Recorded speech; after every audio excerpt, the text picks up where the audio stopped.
Hi guys, in this video I'm going to be doing a walkthrough and review of this deck, Our Tarot, a guidebook and deck featuring notable women in history by Sarah Shipman. This was sent to me by my viewer Ricky, and you know what's interesting? The first time I came across this deck was probably at least five, it seems like 5 or 6 years ago. I was on Instagram at the time. I haven't been on Instagram in a while. I don't really like social media, but I remember it must have taken, they've only just published it this year. So I kept waiting. I'm like, when is that deck going to come out? And I kind of forgot about it until I finally saw it on Amazon. And at first I didn't recognize that it was that deck because the cover didn't remind me exactly of the images I had seen. But in the post that they had made on Instagram, they posted 2 cards in particular that I guess they had done at that point. Or Sarah Shipman, I guess. I don't know if there's a separate illustrator if she did both, but in any case, there was it was the Hermit card represented by Emily Dickinson and the Chariot card represented by Harriet Tubman, and I just thought both of those were just so appropriate choices. And I believe we'll find out because I haven't looked through all of the cards either. In fact, I unwrapped it. It was shrink wrapped, and I took it out and just kind of looked at the book a little bit. But I believe that every card depicts some notable woman in history. And I've already looked at the book a little bit. When it was shrink wrapped, this little piece right here was on the back. So just so you know. And this is the book. It's gigantic. It's like 350 pages, I think. And I'll just go ahead and show you like each card. So the Judgment card is Sophia Dooley Singh. And like they have like the extensive, they have a full color image of the card itself. And then like 3 pages, it looks like about 3 pages for each. Amelia Earhart is the World card. That makes sense. So it's like, even if someone's not into tarot, but they like history, or they're a feminist, or they just like to read biographies, this would be a great gift for anyone, or any of you who like any of that. But we'll go ahead and look through the cards themselves and do a complete walkthrough and show all of the cards. So it comes out, I like the fact that it has the ribbon to help pull out the deck. That might have been helpful for the book too, if it had been laid in there correctly. So let's just go ahead and look through. Of course, the smaller box inside is designed to look exactly like the bigger box. These are what the card backs look like. All right, so we have the Fool, which is Joan of Arc. I'm going to bring the camera down so we can get a closer image of the cards. I just think that the illustrations are so pretty.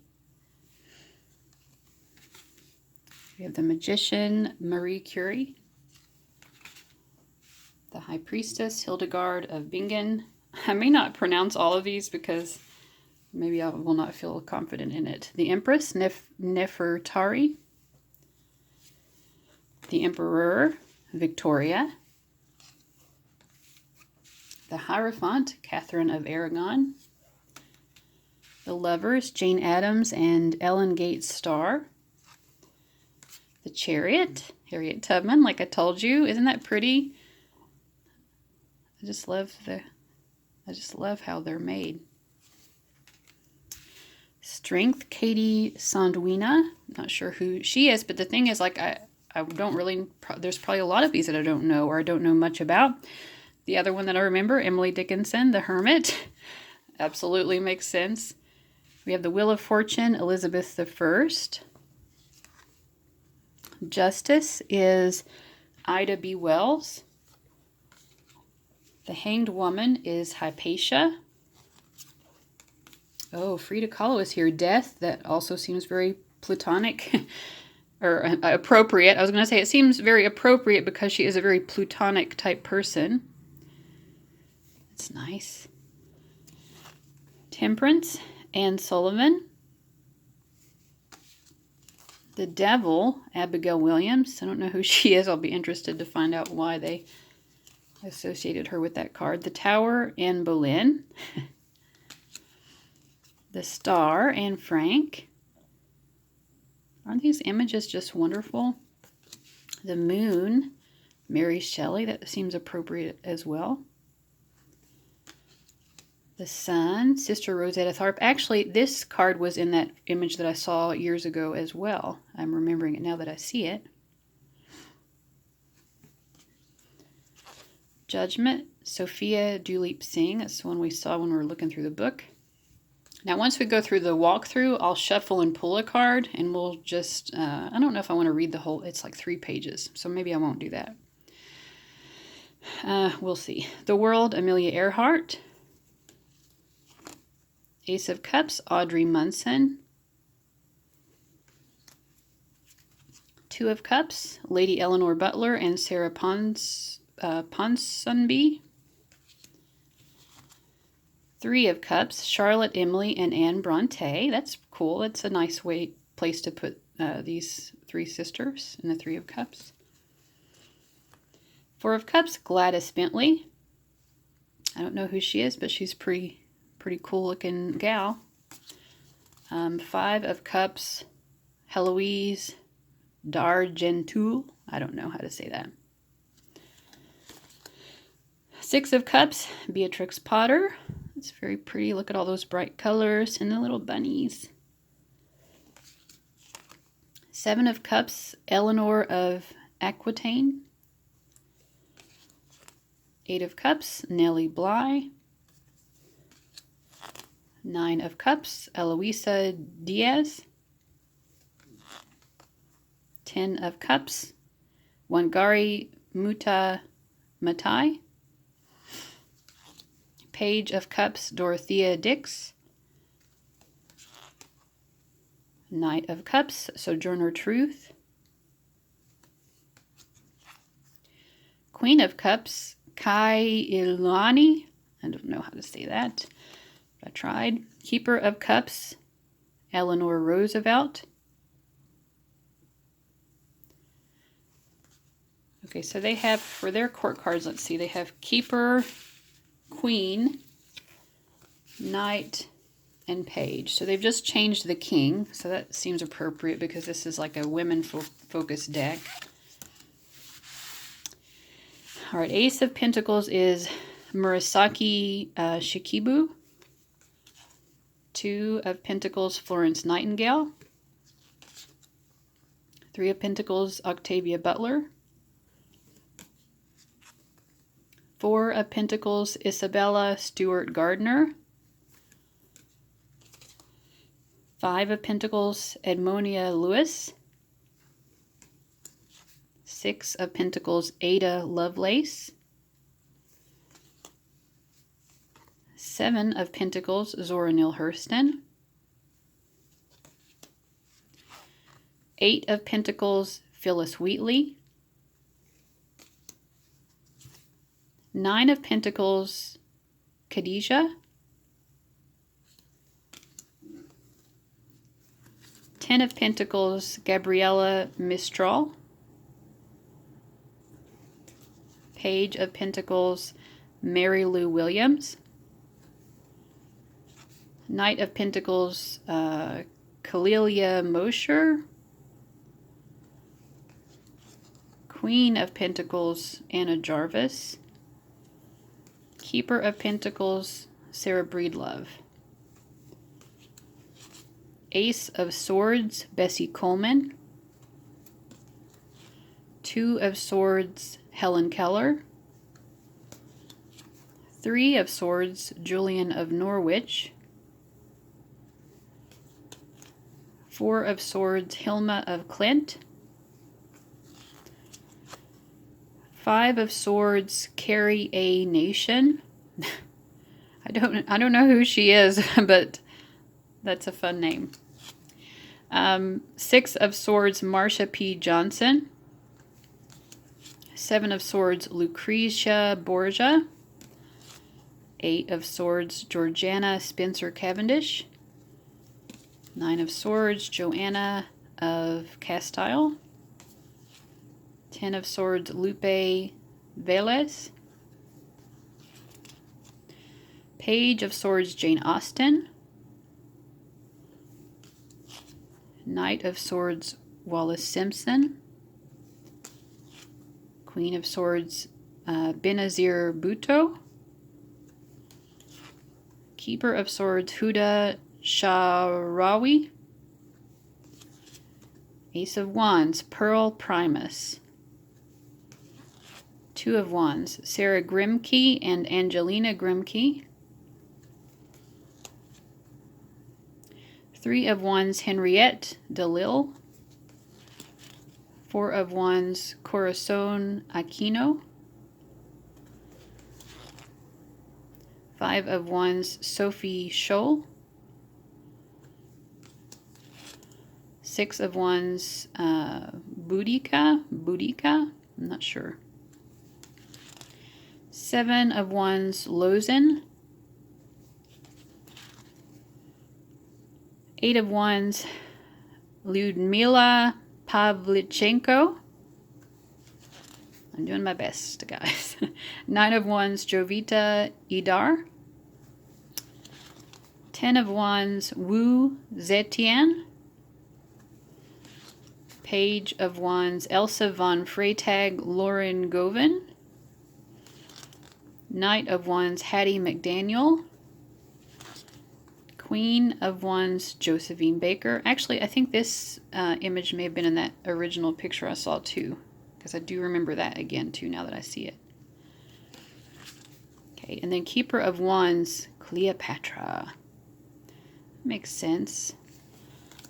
Okay, so let's just kind of, before we look at any of the specific passages for the cards, let's kind of just look through the book and see what's in there.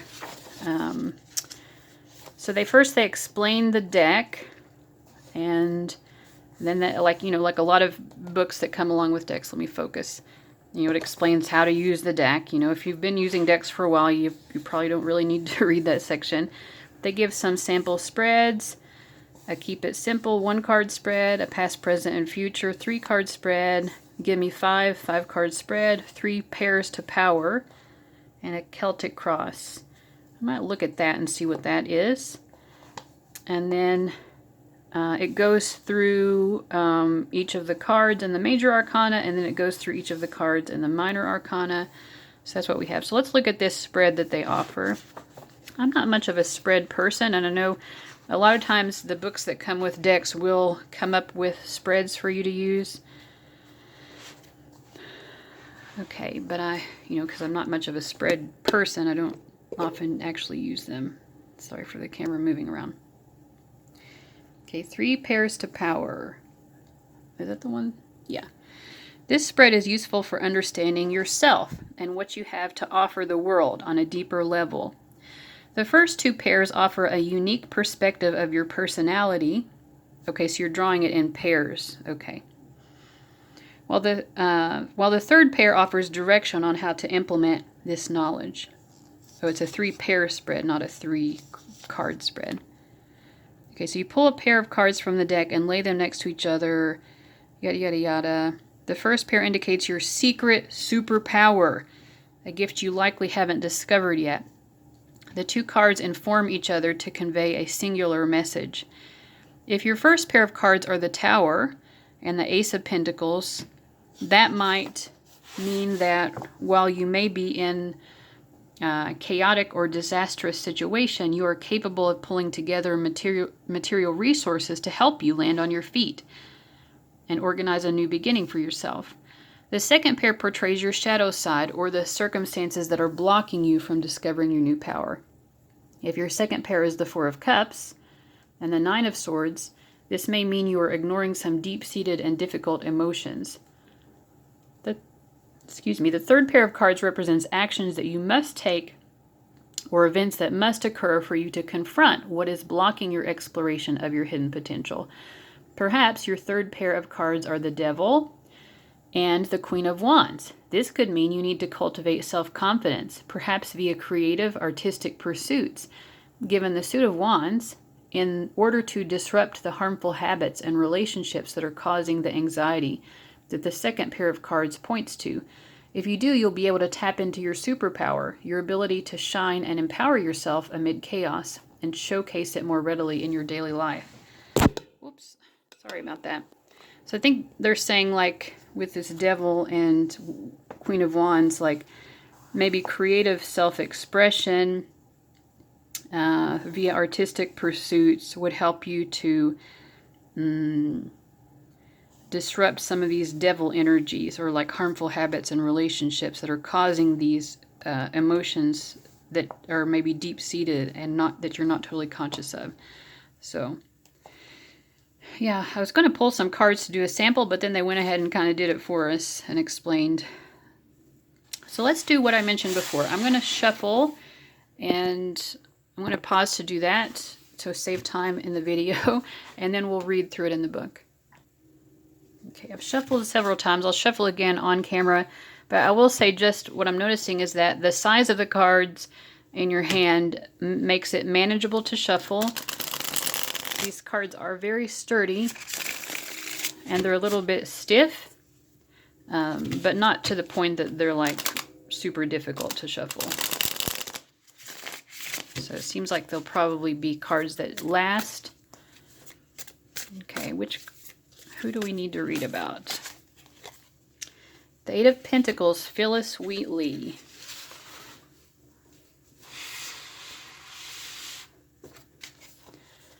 Let's find her Pentacles. Okay.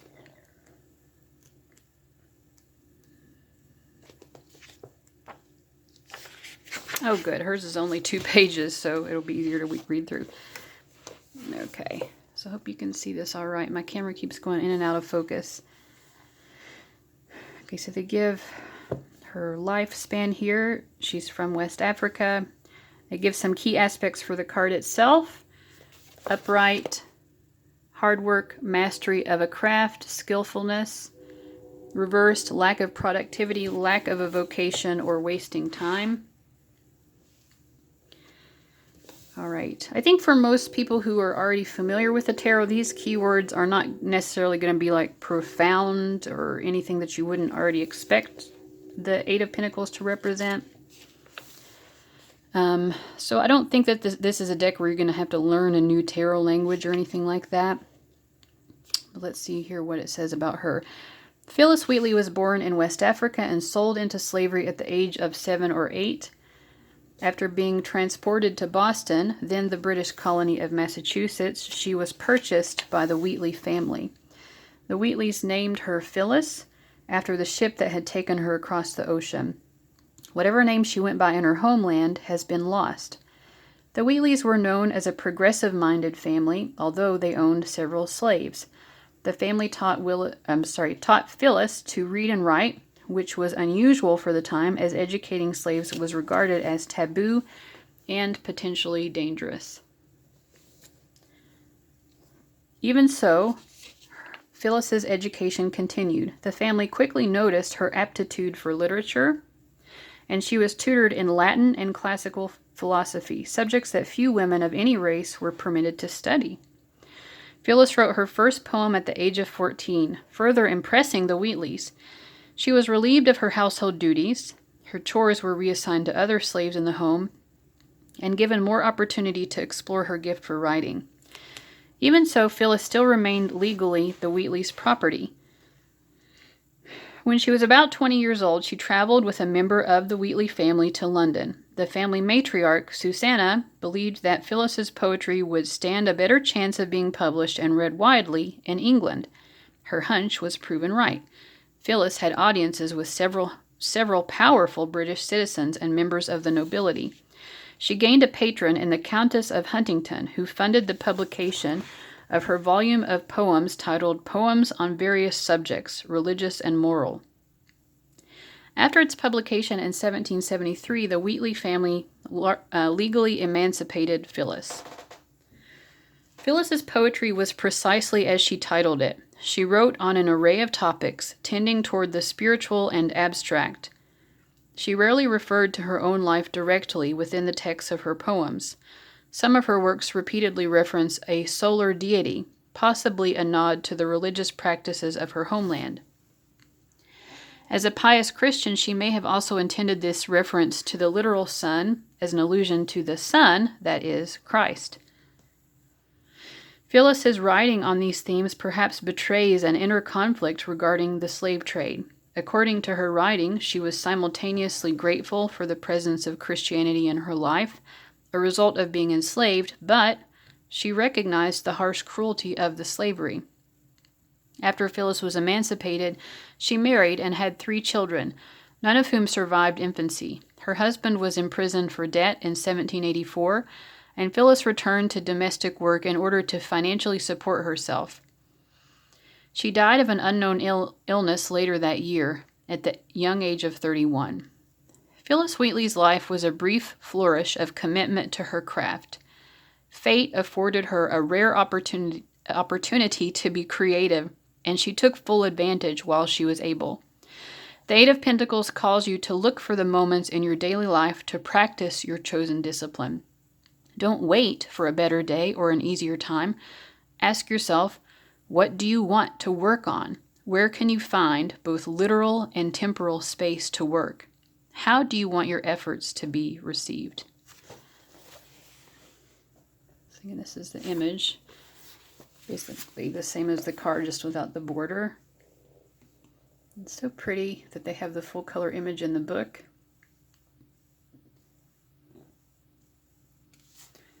So there we go. I think it's a great deck. I hope you enjoyed this walkthrough and review. Bye, guys.